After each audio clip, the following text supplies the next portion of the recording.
because we can talk about Spider-Man too. Hmm. I did see you've been playing it. Mm-hmm. How far through are you? Without trying to spoil anything as well, because it is very soon after it came out. Oh man, honestly, at this point, I do think you're farther than me. Oh, I'm like 80% of the way through the game. I'm almost done. Yeah. Oh wow, really? Yeah. I'm at the point, without doing the specifics, the symbiote is no longer on Peter. It has been removed from Peter. Oh my gosh. Yeah. And I have already beat Kraven. We're flying. Yeah. Jesus. Yeah, I'm at the part. Can I do spoilers? Just be vague because I don't want to have. I would have to edit it out, I think. Okay, Miles is beep. That's a good mission. Okay, cool. Yeah. I'll beep it out though. I'll beep it out for so people at home don't have to. Yeah. It's good though. I like it. It's a good game. The spectacle is like ridiculous. It is just like so. Like the set pieces here are like almost unmatched. I don't think I've really seen it like anywhere else. And let me tell you, swinging around as the symbiote, it feels kind of scary, man. Like I'm like, oh god, this is something's off here in a good way though. Yeah.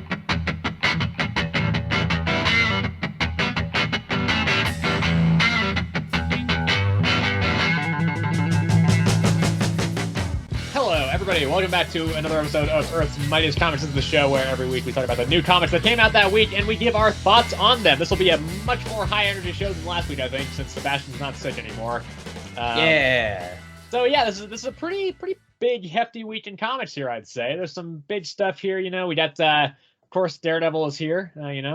Got the lead up to the last days of Moon Knight has started, and also the Superman oversized 850 anniversary issue. But one issue I think towers above all of these, Sebastian. And that is kind of a pun.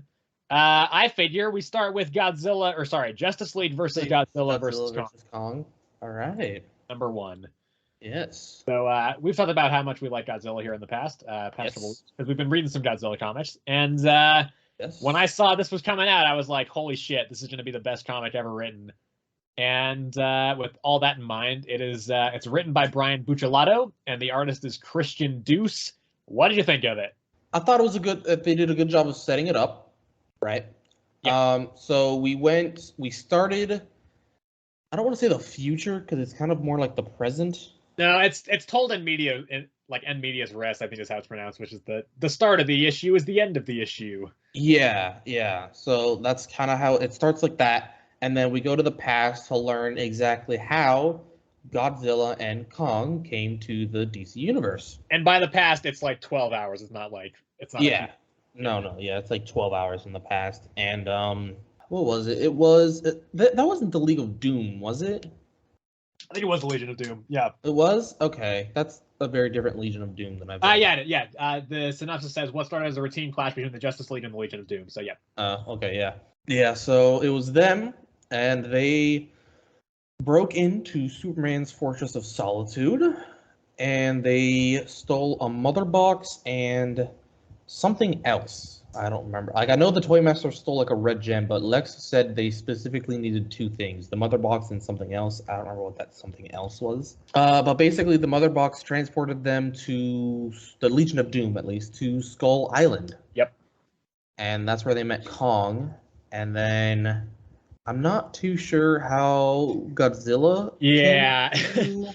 They don't really explain that. Yeah. He's just in Metropolis. Yeah. Yeah. That was basically the issue if I really dumb it down. Yeah, I mean, I think it's good that this is a 7-issue miniseries. I 100% see a world where this is a one-shot and is just like nothing. Yeah, and not nothing, but like still fun, but like there's, it feels like missed potential in that alternate universe. This though, we don't see the throwdown, of course, yet, because we are still setting up where these how everybody's where they are. But I think it's surprisingly decent setup for this type of comic. Like, this is not what I would have expected. I wouldn't have expected much of an actual plot here. But Yeah, I think it was pretty good. The art is really great. The art is fantastic. Yeah, I mean the last panel is Superman flying straight at Godzilla, and it's just so fucking cool. Like that's what I wanted to see from this. But there's also like there's fun little character moments in there as well. Like Grodd is in the Legion of Doom in this version, and when he sees Khan, he's like, "It's a monkey god," and it's just like, and he immediately starts trying to like talk to it and to talk to Khan and worship Khan, and I'm like, that's really fun. That's like a fun character moment there. That is a fun character moment. And then, we have stuff like Superman being about to propose to Lois, which makes me think this is probably not Earth 2, because they are already married, unless this just all happened a really long time ago in Earth 2 and is actually canon. But, like, no way this is canon. No way this is canon, But, yeah, so and I think that stuff all works fine. I don't think, none of that stuff is necessarily really elevating the issue at all, but I also think it's kind of nice that it's there, and it does feel like it builds out the world and builds up the anticipation for when they inevitably do throw down. So yeah, I think it was good. From a standpoint of if I were looking at this without my bias coming in here, which is that I love Godzilla, this would probably be like a 7 for me. And most of the issue, I was thinking like, this is probably a 7, but I'm going to give it an 8 because I like, I liked the premise here, and I really like Godzilla, and I'm just excited to see these characters all together. And then that last page of Superman flying at Godzilla, I was like, fuck it, I'm just going to give it a 10. So this is a 10 out of 10 for me. It's not my pick of the week, but it is a 10 out of 10 for me. Yes. All right. Yeah, fair enough. I can agree with your 7. I gave it an 8, simply because I was pleasantly surprised because I didn't think we were going to get any more of the Titans besides just Godzilla and Kong, but we actually saw like a Skull Crusher, Skullcrawler, and then also in the building that the Legion of Doom like escaped into, on the screens you actually saw like a lot more of them too as well, like, being referenced. So I was pleasantly surprised with that. I would love to see Rodan show up. I don't know if he's going to, but exactly. Like, I would love to see like more than just Godzilla and Kong. But I was pleasantly surprised with that, so I gave it an 8. I moved that up to an 8. All right. Let's do Avengers. Okay. This is Avengers Incorporated number 2. Written by Al Ewing. The artist is Leonard Kirk. I was not a huge fan of the first issue. I thought it was okay, but was kind of dense, and ultimately, I haven't really loved Al Ewing's work on the Wasp. Not from even a character perspective. I just think, like, story-wise, I haven't been that interested in it. Yeah. And so I think, that's been something that I think has continued here, where I'm not super, super invested in the stories that the Wasp was being a part of recently. That being said, I think this is a step up from the first issue. Because this is essentially there was a murder at the old Avengers Mansion, which has now been converted into like a tourist destination hotel kind of thing. And the murder is supposedly has been done by a ghost. And so it's Janet and Victor Shade who they go in and they try to solve what's going on there. And also the Vision himself makes an appearance as well. Yeah, I do think this is better than the first one. I'm still not 100% sold on this though. I'm interested to see what the deal with Vic is, like why he's in Whirlwind's body and what's going on there, and how he's separate from Vision in the first place. And we get more, more development of that as a mystery itself. We don't get any more like hints or clues really, I don't think, but we do get kind of more development of like, oh, what's going on. And I think that's interesting, but I don't know if this has really clicked with me yet. Where I'm at right now, Well, I know I enjoyed the first one more than you did. Yeah. And I do agree with you that this one is a step up. Like, it's better than the first one. I just think the mystery itself is just more fun than the first one. I agree. And I think it was now that we like know a bit more like behind what's a bit more behind what's going on between like Victor Shade, rather than the first one where we were just like completely in the dark. This one is we're trying to figure out exactly why Victor Shade is in this dude's body. Yeah, Whirlwind. Yep. Yeah, Whirlwind. That's the name. And I'm gonna be honest though. What exactly was the ghost? Yeah, so it's okay. Missed so that group of people, they were part of the Spy Master's crew. Yes. The Spy Master was Yes. the thing. And so one of them was like an electronics genius, and he essentially went in and got into the old Avengers training program and it was a hard light hologram, essentially. It could also turn soft light. So it's he set that up and turned it up to like 1,000 and programmed the names of his former crew members into it so that it would go around and kill all of them. Okay. So it's the old Avengers defense system. Yeah, I got that part, but I completely did not I glossed over who exactly programmed it or caused it. Yeah. But okay, that makes a bit more sense then. Yeah, and then next week's looks interesting as well. This one does look interesting. Yeah, I agree. We have a Jane Foster appearance as Valkyrie there, and and Scourge is dead, even though he was already in Valhalla. So yeah. Yeah. So yeah. That being said, I do think it was better than last week, but I didn't think this was great either. Mm-hmm. And so I gave it a 6 out of 10. I gave it a 7 out of 10. Okay. Yeah, looking at this, I gave the last one a 5, so that checks. Yeah, I gave the last one a 6. The last one a 6. There we go. Yeah. Oh, yeah. Yeah, I mean, I'm still gonna keep getting it. Again, I love Al Ewing's work most of the time, so I will keep going to see if this one continues to, or this one picks up momentum for me. But right now has not done so. Let's talk about J. Garrick The Flash next. Okay. I don't have that much to say on this one. It's written by Jeremy Adams. The artist is Diego Olortegui. That was not the right pronunciation. Yeah, I'm so sorry. That's difficult to pronounce. Olortegui. There we. I'll say it like that. Olortegui. There we go. Okay. Regardless, apologies, Diego. If you're listening to this, which I know you are. This is essentially it's Jay Garrick, and he has a long lost daughter who they were on a mission, and his daughter disappeared. And then she reappears in the present day, and it's just kind of them trying to figure out what's going on and what they're doing. And there's also the the Element Master or whatever the fuck his name is, Dr. Elemental. Yes. And that's kind of the whole plot. It's this is written by the same guy who's writing the current Green Lantern series, the core one, which I love. And I think this was pretty fun as a result of that. I don't think it's incredible, but I don't think it's as good as the current Green Lantern run that he's doing, but I do think it's still pretty fun. The art looks really good. It's just a nice, quick, easy read. It's not really anything spectacular, but nor do I think it's bad at all. I think it's pretty fun. Yeah. I was gonna say, I enjoyed this one a lot more than the core Flash run. Is that what it would be? Yeah. I really gotta hop on that Green Lantern one if I enjoyed this one so much. Yeah. I've been telling you that for fucking months, dude. I know. I gotta read it. Yeah. I want it. It was a quick, easy read. Boom is what her name was. Right. Jay Garrick's daughter's.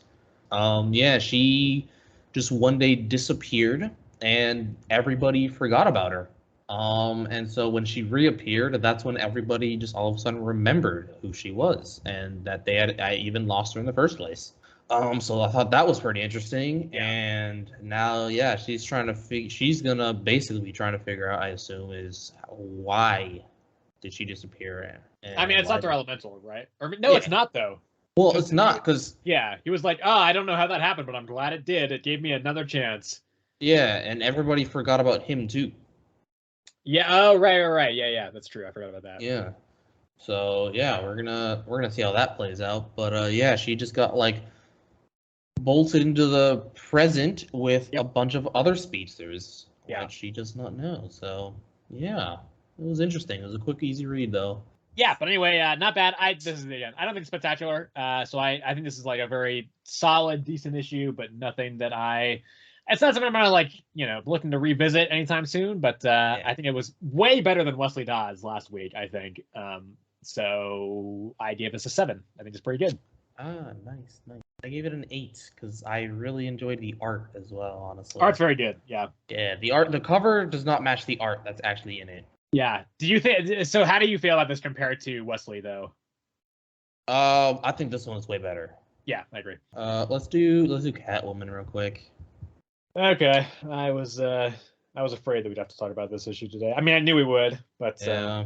yeah. So this is Catwoman number 58. Yeah. This is the Gotham War chapter 5, I believe. Yeah, part 5. Written by Tini Howard, art by Nico Leone. Yeah, not great, I don't think. I'm gonna. Yeah, it's. We had such a high with Gotham War. We're going downhill. Yeah. Well, I was hoping. I don't know if we're going downhill because I loved the last issue. Did you like the last issue? Yeah, the Batman one I thought was great. Ah. That was my pick of the week for that week that we didn't have the podcast for. Actually, wait, no, it wasn't. No, it wasn't. I think it was that. I think that was the week that Fantastic Four came out. So that was the week that I think that I put that there. Regardless, though, I think the previous issue of the Catwoman part of this was pretty good. But yes, and so I was hopeful. I was like, maybe Tini Howard will crush it this event. Maybe I was wrong about Tini Howard's writing. But this is more in line from what I'm used to from this writer. I don't remember much of what happened, except that Bruce and Selina kind of reconnected and like kind of, except maybe not really even, because I know Selina's mad about what happened with Jason. Yes. And Vandal Savage and Scandal Savage are plotting a takeover. And they're going to build an army. Yeah, but I think they seem like they're going to try and... Well, yeah, they have. I guess they have. And then they're kind of teaming up with the rest of the Rogues Gallery, it seems. Yeah. Maybe, or maybe they're against them. I don't really know. It's kind of hard to tell. I'm not going to lie. It's a bit everywhere. Yeah. But I think it's just going to end up being like Catwoman's just going to join Batman and stop everybody else. Yeah, I mean, probably. That's what it's completely going towards, at least. And I also feel like it's worth pointing out here, and listen, I don't know for sure if this is correct, but apparently I saw somebody say that Nico Leone put on Twitter that Tini Howard did not put in the script on time, and so as a result, Nico Leone only had 3 weeks to draw this book that he needed 6 weeks on. And I don't think the art is bad. I think it's still pretty decent. But I think you can kind of tell that it feels more rushed than the previous issue, at least. I felt like there was a bit of a step down from the last Catwoman issue. Again, I don't know if that's true or not, but that's what I saw. Yeah, I don't know. Man. What else? What else do you have on this? Man, I'm drawing a blank on what exactly happened. I know, me too. I think I'm blending last week's like the Batman run and this week's. Okay. So that's what's happening to me right now. See, I remember very clearly the Batman stuff, but I don't remember much of the Okay, so stuff. The Batman one was Nightwing going to like the Bat Vault or whatever. Yeah, it was mostly Batman versus Bruce. Or sorry, Nightwing versus Bruce. Yeah. And this one was at the end of this one, isn't that where they saved Jason from like the burning building, right? Yeah, but I think there was more after that. I don't think that was the last part of the issue even. It was that was that, and then the Rogues Gallery came out and they were in front of the burning building. Yeah, that's how it ended. Yeah, it'd be nice if we could get just a really great event all the way through, huh? Yeah, honestly. We'll talk about it in our famous segment, better or worse than Night Terrors, once it's all over. We'll see how this wraps up. Anyway, I give it a 5. Pretty nothing. That's the thing. I don't even think it was like god awful. I think it was just nothing and kind of boring and not all that interesting. Yeah, it really was. Yeah, I give it a 4, honestly. Okay. I really didn't enjoy this one that much. It was super boring compared to like the rest of what we've been reading from Gotham War, honestly. And yeah, it is not it. I'm gonna detour here into one that I know Sebastian didn't read. The Bone Orchard Mythos Tenement number 5. This is officially now the halfway point of this series. Yeah, it's great. This is by far the best issue of the series, I think, so far. I did think we were going to get more answers this week than we did. That being said, Selina's very good. The first half of this issue is kind of just them, all the group kind of doing a bit of character development and having some conversations. I do think, to their credit, like, I still don't know most of their names, but I am starting to get a better sense of who these characters are, at least, which I think was very much needed. And then the second half, shit just gets crazy. Like, the art in this is just so good. It's Jeff Lemire on writing duties and Andrea Sorrentino on art. as it has been for the entire series so far. It's just fucking wild. It is so cool. There's so many cool, incredible splash pages. It gets really fucking creepy in points. It's just so good. And it ends on a killer cliffhanger as well, where, I don't know if you remember this, Sebastian, Felix, the old dude who died in the first issue. Okay, yeah. So Isaac, they were all in his apartment for the first half of this issue. That's where it started, in his particular apartment unit. Uh-huh. And they were looking around for answers, and then the faceless people busted in from the walls and the floors and stuff, and they all went into the bathtub. And then the bathtub opened up into a portal. This sounds really weird as I'm explaining it, but like it was really cool when it was happening. And the portal dropped them all down. They all fell through, and they were falling for a while. And we don't know where most of them landed, but we saw Isaac land in this like big void, kind of purple void-esque space. And the last page is Isaac meeting up with Felix there, and Felix is so like, and he's like been wandering around there for a while. So I'm like, that's cool. I'm curious to see where this is going. We might see like who is actually, or like what's kind of going on next issue, because Felix did seem to have some information on what was going on. Like he seemed to be the one guy that kind of knew what was happening at the start, and then he died. Yeah. So him being back in play makes me think that maybe we might start getting some answers next week. And we also don't know where anybody else is. Like we only know where Isaac is right now. So I think it's really interesting to see kind of where it's going to go. Yeah, really great. I was going back and forth between this and one other one that we haven't talked about yet for my pick of the week. I think I'm going to give it to this one, though. I think I'm going to give this pick of the week for me, and I gave it a 10 as well. I think it was fantastic. I'm excited for the next one. Nice. I'll quickly gloss over Crypt of Shadows here. Yeah, I was going to read this, but I didn't, because I was playing Spider-Man 2 instead. Yes. Yeah. Did not enjoy it that much, I'm going to be honest. It was 5 short stories, I believe. Yeah, although one of them's a framing story, like a framing sequence. Yeah. So, the first one, Out of the Shadows, which is the framing story. This is my first time ever hearing of this character. I don't know if he was in like the first one. That he was in last year, so I did read last year's. We didn't get as much information about him as I know we do in this one, because I didn't read it, but I flipped through it a little bit, and so I saw like he's like, oh, I'm Victor Strange, and I'm coming for Doctor Strange, which we didn't have in the last issue, I don't think, but.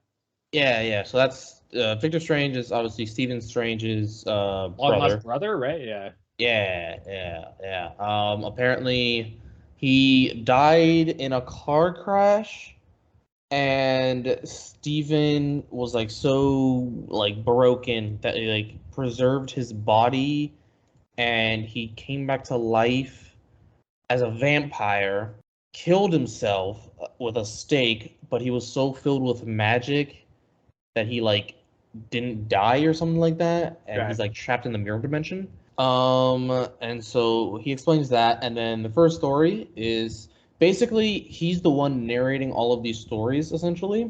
And the first story is with Scarlet Witch, and she goes to this mansion, and there's this like brick demon thing. Yeah, the bricklayer they call him, right? Yes, bricklayer. Yeah. And so all she did was hug him, and then he like disappeared. So yeah, that was interesting. So that Scarlet Witch story is written by the person who's writing the Scarlet Witch ongoing. So if you don't like that series, if you didn't like that story, yeah, that's about what we got in the series. Well, it was just weird, right? Because like at first, like when she first showed up, she was using her magic, and he like threw a ham at her, and she literally just like made it turn to dust. Did you say throw a ham? Hammer. Okay. Yes, a hammer at her, and then she like made it turn to dust, and then they like talked, and then she like, I guess it was like she like realized all he needed was like a hug or something like that. I don't know. I'm probably telling that like completely wrong, but Jesus Christ. She hugged him. I don't know, dog. The second one is with Deadpool, and that one was a little bit better, simply because there was like a bit more action in it.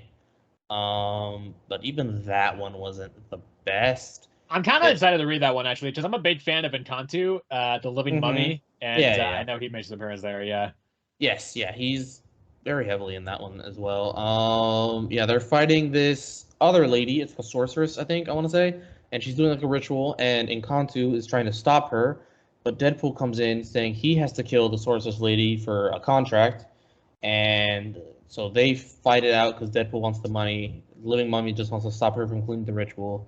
She completes the ritual, turns the living mummy into a dust pile. Then she grabs Deadpool, is about to do something to him, and Khonshu comes back to life and wraps her up in bandages. Then Deadpool shoots her in the head. And that was that story. The next one was my favorite, personally, of the short stories. It was with Daredevil and Man-Thing. Oh yeah, that's what I'm talking about. Yeah, it was my favorite. But and it was too, right? It did have Man-Thing. It was Daredevil fighting the Hand in, I want to say like it was like a cave. That's what it looked like to me from the surroundings. But yeah, so he's fighting the Hand, and eventually Man-Thing pops out. And he's doing like an inner monologue with himself, asking himself whether Man-Thing is like friend or foe. But he knows that Man-Thing's like hand like burns everybody that has fear. Whatever knows fear burns at the Man-Thing's touch. Mm-hmm. Yeah, I'm so aware. he gets captured, and so by the Hand, and so he makes a decision that he's friend, and jumps into the Hand, saying he's a man without fear, and so he doesn't burn. And that was that one. Yeah, that one was good. And then the last one. Big fan of both Man-Thing and Daredevil. So yeah. No, it was pretty good. It was pretty good. I didn't mind that one. And then the last one was with Hulk, Werewolf by Night, and Kraven. Oh God. Okay. This one wasn't terrible either. It was kind of out of nowhere. Like at first it was just Werewolf by Night, and then he comes across the Hulk that's like trapped in chains. Those chains, we figure out, were set by Kraven as he was hunting the Hulk. And so Hulk and Werewolf by Night fight Kraven, and then eventually Hulk gets a grab of Kraven's leg and like launches him into the stratosphere. And Hulk's whole thing with that one is like he's not trapped anymore. Like he doesn't want to be trapped anymore. So yeah, overall it was not the best. Didn't enjoy most of the stories, and so I gave it a 5. Yeah, I was gonna read it, and I after I had stopped playing Spider-Man for the night, I went and I read one comic that we're gonna be talking about in a little bit here, and then I picked up this one, and I was like, all right, let's read it. I sat down to read it, and then I opened it, and I was like, you know what?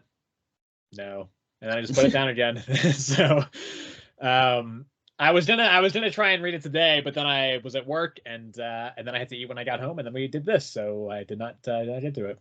Okay, Sebastian. Well, I think it's time to talk about the Rumpus Room. So this is Rumpus Room number 2. It's written by Mark Russell. The artist is Ramon Rosanas. Ramon Rosanas is the one that I made you read today. Yes, it is this week. So yeah, this issue is essentially just kind of giving us more insight on all the people who are trapped by Bob, what their stories are, and then Bob goes off to do a board meeting or something. And that's really kind of all this issue does. I'm curious, Sebastian, though, what you thought of this series so far. It definitely piqued my interest because, what exactly, without reading, if you didn't, without reading the... the title is what the hell is this? Initial synopsis, exactly. You really don't know what the hell's going on. Yeah. So, I know, because you told me that, he makes the cream through people's blood and stuff. Yeah. But yeah, without you haven't told me that, I would have been like, yo, what the is this? Really? Yeah. And so yeah, but like you said, the second issue was a lot just insight into what exactly is going on a bit, with the captive people at least. Yeah. What exactly, how it all works inside, and how some of them even came to be in the room. Right. And yeah, we didn't really get much more into the cream, or I don't know if you know why he needs it or what, but it's just he just has a skin condition. Skin condition. Okay, yeah. I think the series is pretty decent. I'm kind of into it, actually. Yeah, I think it's kind of fun. Yeah. I think this would be very easy to get into very dark, grim, horrific, and hard to read. And it could also go the other way of it turning into self-parody and satire. I mean, it's definitely satire, but turning into really just over the top parody. But I think I managed to walk a balance pretty well. I think I really like the sequence when the janitor is explaining or the building inspector is explaining how he got there. And it's just I think there's some fun little moments in there. I think it's pretty interesting. I don't think it's incredible. It's not it's not something where I'm really like, I gotta read the next issue now, But Yeah, no, yeah, exactly. it's pretty fun. I don't mind this too much. No, I don't mind that either. It was a fun read. It was a fun read. Yeah, we got 3 left in this series. I gave it a 7 out of 10. I think it's a pretty solid little comic here. Yeah. I agree with that 7 out of 10 there. Yeah. Talk about Hawk Girl. Every time. Number 4. Yeah. Not much to say about this one at all. I feel like this one definitely didn't move the story forward at all from the previous 3. Literally all this one was that a dragon showed up in Metropolis is where they're at. Yes, Metropolis. And Hawkgirl, Steel, Galaxy, and I want to say, was that Supergirl? Yes, Supergirl. Go and try to stop it. And it's from I guess it's from another dimension, because one, it breathes fire, and then it breathed kryptonite fire on Supergirl, and then it breathed this electromagnetic pulse on Steel to change their armor or something. And so I guess it breathes whatever is their weakness. And so yeah, we did get a really cool line with Hawkgirl getting knocked into a building, and this random pedestrian's get up, what are you doing? You're supposed to be the police. And she's like, I'm not the police, I'm a dragon slayer. And she was surrounded by this medieval armor. So that was pretty fun, I guess. How could anybody confuse Hawkgirl with the police? I really don't know why he was you're supposed to be the police. I was like, what the fuck is this dude talking about? This man really got into a superhero's face after she just got knocked through a fucking wall, and he's yelling at her to get up. Bro. Yeah. I don't know about that one, but sure. And yeah, this I feel it didn't move the story along at all. Vulpecula showed up in very random spots, almost honestly, it was just she's teleporting. Super weird, but yeah, I don't know. It was all right, I guess. The dragon was entertaining. It was cool to see. 5.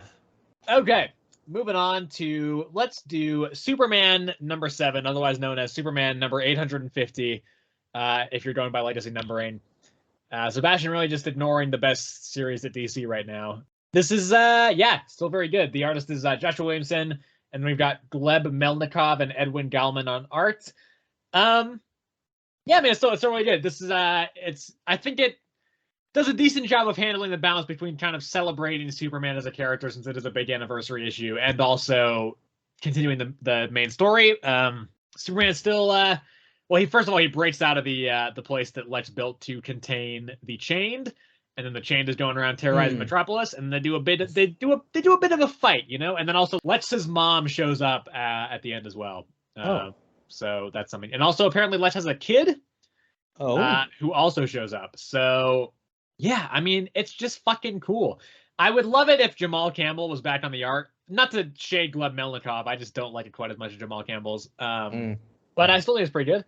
And and that's kind of just a bit.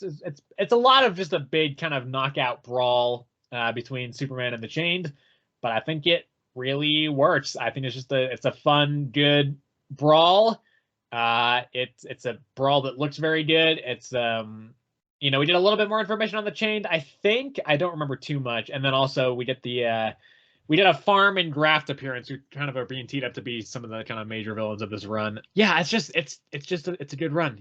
This was the first Dawn of DC book, and I still think it's. Yes. I might have been being a little bit hyperbolic. I don't know if it is the best book at DC, but it's definitely top 3. And I think this is still a good continuation of that. I gave this one an 8 out of 10. You're missing out, Yeah, I gotta read this one. I gotta read Green Lantern. Talk about grim, Sebastian. Grim. You tried to make me read it, but I used used his skip on it. Yeah, I used my skip. And so I was still forced to read it. This was Grim number 13. I couldn't find 14, so we're just gonna talk about 13, which was the last one. This one I actually thought was pretty good. It had a very interesting story. Nothing about the main story per se, with Grim herself. This one was more focused on Marcel, her Black Reaper that she was with that got sent to what I am perceiving as kind of like the seven like things of hell, you know? He's going through separate floors. And yeah, this was pretty good. It was basically, yeah, just him going through his own hell. And it was him reliving everything he did wrong against his lover, which I don't remember their name. But yeah, we saw what exactly was going down with that, and I thought it was a very interesting story, and they did a good job of this one. So yeah, I gave it a 7. Okay. Moving on. This is the last one that I read that Sebastian did not read. It's Moon Knight 28. This is appearing to be the start of the last days of Moon Knight. It's written by Jed McKay. The artist is Federico Sabatini. Again, Cappuccio is not back on the book yet. I think he comes back next week. Next month. Nope, he comes back in 2 months. I think Cappuccio's art is better. I don't think Sabatini's is bad, but I still think I think Cappuccio's is better.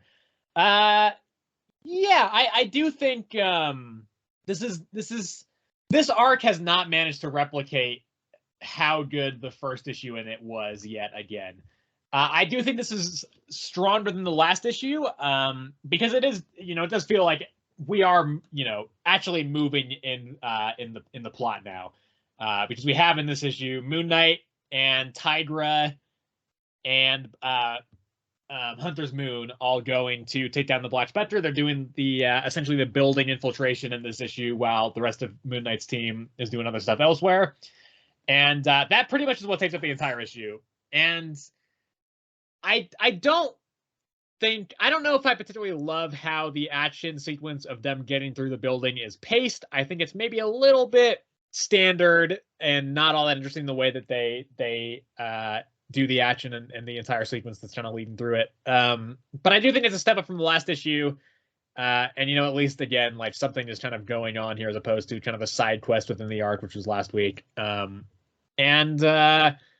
Yeah, I mean, I still like the series. I'm looking forward to the last 2 issues before it relaunches in January.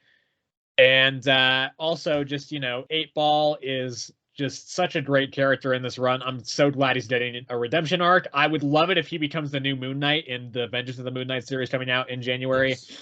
We'll see if that happens. But yeah, I'm a big 8-Ball fan all of a sudden because of this run. So yeah, but again, not incredible. I think next issue is more likely to get there because we will definitively, it seems, have the conversation between Moon Knight and Black Spectre, which is kind of what I've been waiting for. But I think as it is, this issue is still pretty decent. I gave it a 7. Let's go Green Lantern. Okay. So this is written by Philip Kennedy Johnson. The artist here is Montos. This was very nearly my pick of the week. This is the other one that was very close to becoming my pick of the week. I think this series is fantastic. The art's really great. I think everything, and it's only 2 issues in. Obviously, it's very early, but everything about this series so far, I'm loving. I'm really digging it. No, yes, I agree. This one was also really good. Loving the art still. No, but story-wise, this one has more lanterns. We learn a bit more about the weird, I'm just gonna say the zombie ring thing. Yeah. We learn a little bit more about her. The Revenant Queen is what I believe they're calling her. And so she has some beef with Jon Stewart's ancestor, I guess. Is if I read it correctly. I don't remember that. I know I think she was showing up in the backup stories in the first couple issues of the core Green Lantern series, which I think was John's of alternate dimensions and stuff. So maybe it'd have something to do with that. That might have been what it was. Not answers, but different versions of him. But yeah, she has some beef with Jon Stewart, I guess. So yeah, they visit Steelworks in Metropolis. And John did the job there, pretty much. Yes. And yeah, the Revenant Queen attacks John on a train. Yeah, that's a very cool sequence as well.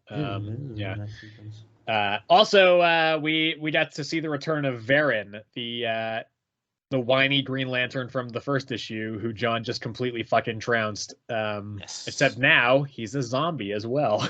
He is a zombie now, and honestly, I like just reading him. I feel like he shouldn't have been a Lantern in the first place. I'm not even gonna lie. Yeah, Like I just mean, the way he's certainly, like written. yeah, certainly on a Yeesh. Green Lantern, maybe one of the others, but Yeah, honestly, like goddamn. yeah, I mean, Phil Kennedy Johnson just crushing it on Yeah, both still. this and Hulk. They're the only two things of his I'm reading. I think this is better than Hulk right now. You know, not to say Hulk is bad. We'll be talking about Hulk Yes. soon. Yes. But yeah, again, very cool. I kind of was going back and forth between this and Bone Orchard. I ultimately did give it to Bone Orchard, but I think I'm going to give this one a 9 out of 10 still. Not quite a 10, but 9 out of 10. 9 out of 10. 9 out of 10. All right. I gave it an 8 out of 10. Yeah, this is quickly becoming one of my favorite series of DC. I think it's this, the core Green Lantern, and then Superman are my top 3. So yeah. Oh yeah, this one's very good. It's very good. Yeah. Very good. I mean, Batman's pretty good right now too, but Batman is very good. I kind of keep forgetting about that. That almost doesn't even feel like it's in the DC universe right now. It's kind of doing its own thing. It's very much doing its own thing. Yeah. I think it's just because of it's in the Gang War thing right now. So it's like Gotham War. Gotham War. Yeah. Gang War's the Spider-Man one coming up. The Spider-Man one. Oh jeez. I'm crossing them. At least we won't actually be talking about Gang War, because if we did, if we were trying to distinguish between those two, that would be very confusing for us, I think. Let's do Spine-Tingling Spider-Man #1 next. All right. You read this one, right? I did. Did you end up reading the Zero issue? I did not. Yeah, well, you know, it's Halloween season. It's the damn season, everybody. Yes. And this is written by Saladin Ahmed, who's also writing Daredevil, and then drawn by Juan Ferreira. The art's the highlight for sure. For sure. Not to say that the story is bad, because I think it's quite good, but yeah, the art on this is just fucking wild. It's essentially kind of similar to the Jay Garrick one, in the sense that Peter's just doing some Spider-Man stuff, and then everybody forgets who he is. He, like, literally nobody. And then he goes into a subway station and has a spooky chase sequence on the subway station. Yes. And that's pretty much the gist of it. I mean, he doesn't have his powers either. That's right. Yeah, that's true. Yeah, it's just good. We get a fun Spider-Man action sequence at the start. Clearly, I think this is probably, and I hope this isn't the case, but it's probably a situation of like, oh, he's dreaming or something, because like it only started after he woke up after falling asleep. So that is true. I hope that's not the way it goes. And to be fair, like, he did get that message. It's like, do you want your life back? Yes. So it might not be related to that, but yeah, that's kind of my theory. But I like the design on the creepy train conductor. I think it's quite cool. It's very good. Yeah. Anyway, yeah, it's good. I think I also like the fact that you know, I think the Zero issue did this as well as it could, in the sense that was initially a Marvel Unlimited exclusive series where it was designed for a phone, so you were scrolling in the app, and as a result, I think you got a lot of similar kind of panels. And not to say that it was bad, I think it worked very well and flowed very well on the page still, but it's clear to me that like this was definitely created for the comic book format, and you can have a lot kind of bigger panels and it's like double page spreads and stuff like that, which I thought was which I thought was nice compared to the first one. I really enjoyed this one. I was reading it and I was just like, wow. Like when I first saw that conductor pop up, I was like, oh, holy cow. Like this is literally, like, I can see why they call it Spine-Tingling Spider-Man. Like, yeah. That was like, wow. I wasn't expecting it to be like that, you know? Yeah. But yeah, the art is definitely the highlight of this issue. Story, I mean, like, not much really. It's like what you said, like literally it was just he woke up and nobody remembered him. He didn't have powers, and he went into a subway to basically be chased around by a very spooky conductor. But nonetheless, this one was my pick of the week. Oh, really? Okay. It was, yeah. I really enjoyed. Surprised to hear that. Yeah. No, yeah, I really enjoyed this one. Really liked it. Yeah, I mean, I think it was good. I don't think it was that great. I do think ultimately it kind of dragged for me a little bit in the middle when we went to 3 separate people that didn't remember Peter, and it's like, you can probably get the point across them too. Like, I don't think you really need to do this as many times as you are. It's like once Aunt May doesn't remember you, it's like, well, yeah, like MJ's probably not going to either. Exactly. Yeah. But I just don't think it was good. Yeah, this was not anywhere near the top of my list this week. This week was a good week for comics, I think, overall. I think so. But yeah, I gave this one a 7. I think 7 out of 10. I think is pretty solid, but not the best thing ever, you know. Yeah. I gave it 9 out of 10. Okay. We're going Daredevil. Yeah, also really good, I think, for the most part. I think it was a step up over the first issue.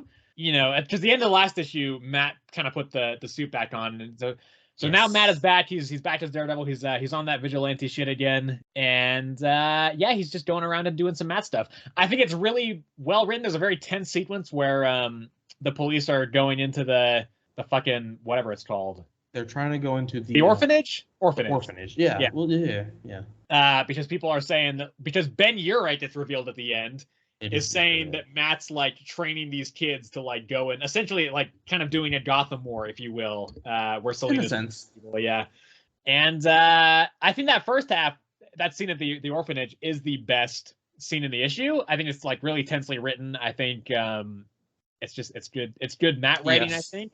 Yes. The fight I think is a little bit less engaging. Not to say it's bad, and it's like the first like in suit Daredevil action sequence of the run so far, which is cool. I do still kind of wish that Matt had kept his amnesia a little bit longer, because it does just kind of feel like, why did we even introduce the amnesia if it's just going to be gone that quickly? Yeah, exactly. But yeah, I think this is a really strong issue. I'm pretty confident that this run is going to be good, at least. Yeah, I don't think I'm going to like it as much as the previous run. That's a very high bar to clear, but yeah, I think it's in a good place right now, and I like where it's going. Yeah, dude, that standoff with the police at the door was like, oh, that was really good. That was a really good read on that part. Simply because of the fact that, like, I feel like normally he wouldn't act like that. I don't know, but it was just the fact that, like, I think it was just the fact that, like, he knew he had like the Daredevil stuff up top. Because like if he had still had his amnesia, I don't know if he would have been so like hesitant.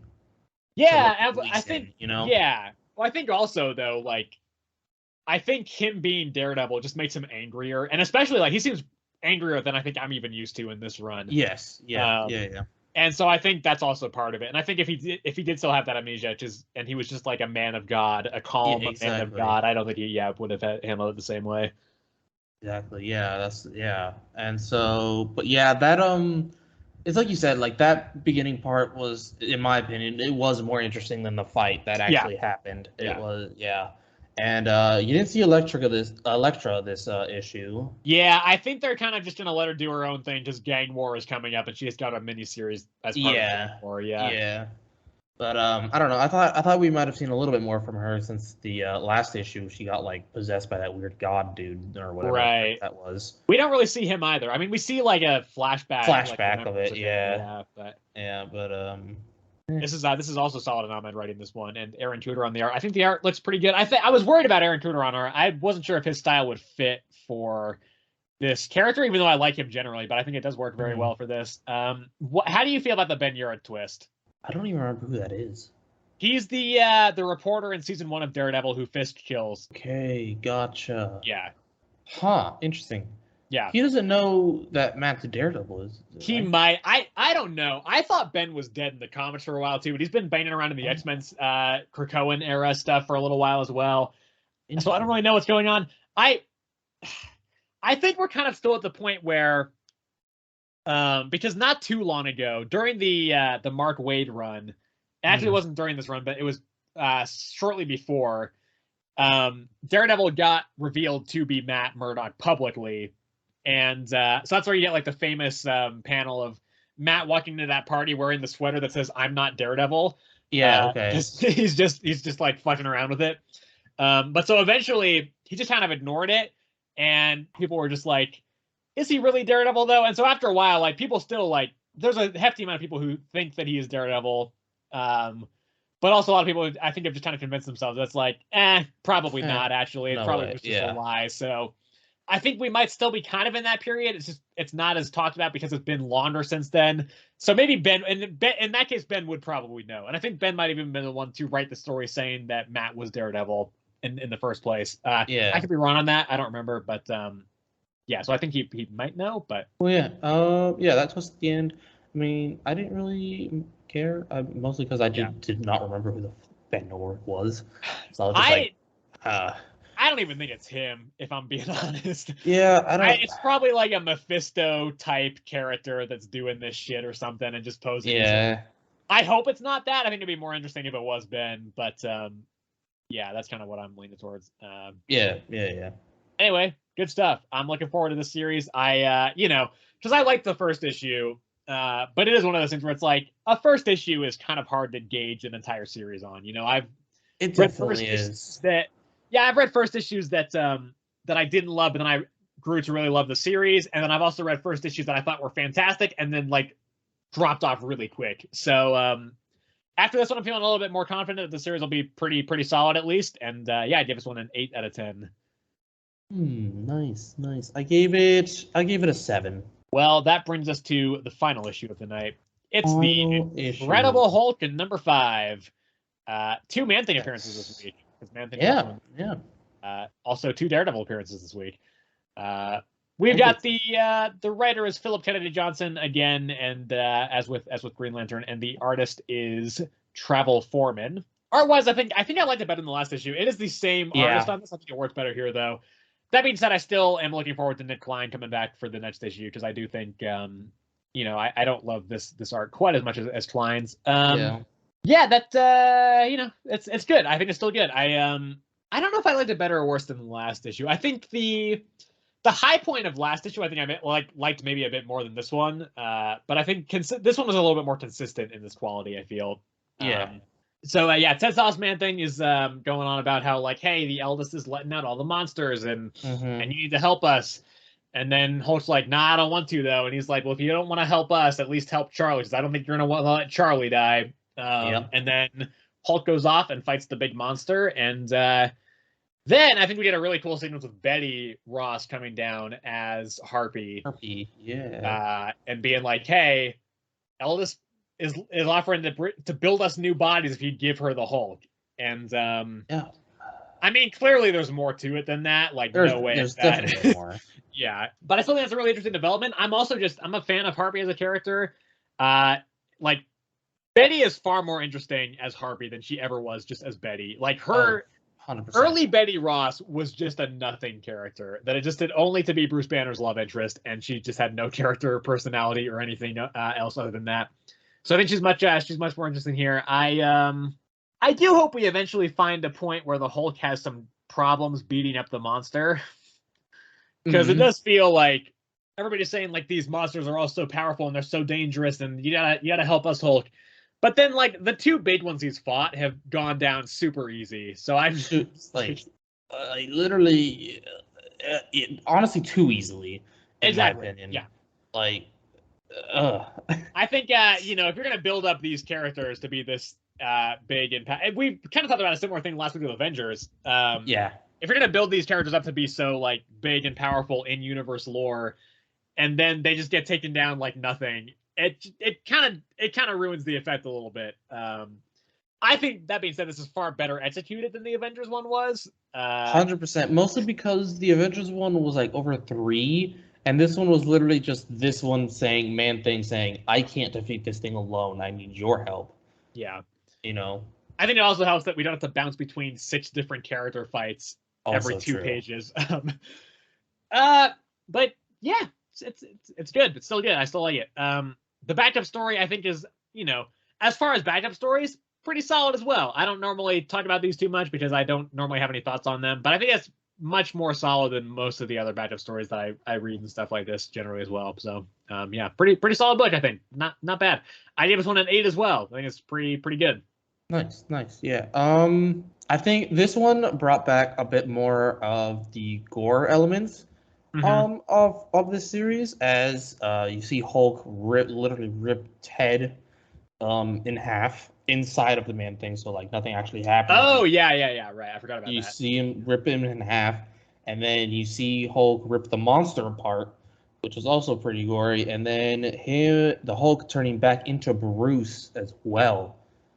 Yes, which is the first time we've seen that in this series. Yes. Yes, that was also very gory. Like he Yeah, spit out blood and then just like shrunk really weirdly, and it yeah, was really well drawn and super like just creepy in a sense. yeah. But yeah, it's still really enjoying this run. I gave this one an 8. Next issue, Ghost Rider as well. So Yeah, yeah, yeah. okay. Well, that will wrap up this episode. Next week is God, there's so many. There's a lot. We've got the start of the Amazon's Attack series. I'm not clear if this is an event or not, but it kind of seems like they're trying to make it one without really making it an event. We have the next issue of Captain America. I was pretty lukewarm on that first one, but I am going to keep going to see what's going on here. Couple new number ones from some indie publishers. I think Edenwood from Image looks really cool. Drive Like Hell from Dark Horse sounds interesting. And then Scott Snyder has a new series called Dark Spaces Dungeon for IDW. New issue of The Flash next week. We all know how Sebastian hates that series. Yes. Also, The Immortal Thor coming next week. Looking forward to that. A new Marvel Zombies series starts up next week to capitalize on the Halloween season as well. I'm going to probably check out Rare Flavors #2 just to see if I like that any more than the first one. Of course, Something is Killing the Children is coming out next week. That's a massive one. That's going to be wrapping up. It's not the last issue of this arc, but it's the penultimate issue of this arc, so we're going to be kind of going into the climax of this. There's a series called Slow Burn starting up at Boom that I'm going to check out. It sounds pretty interesting.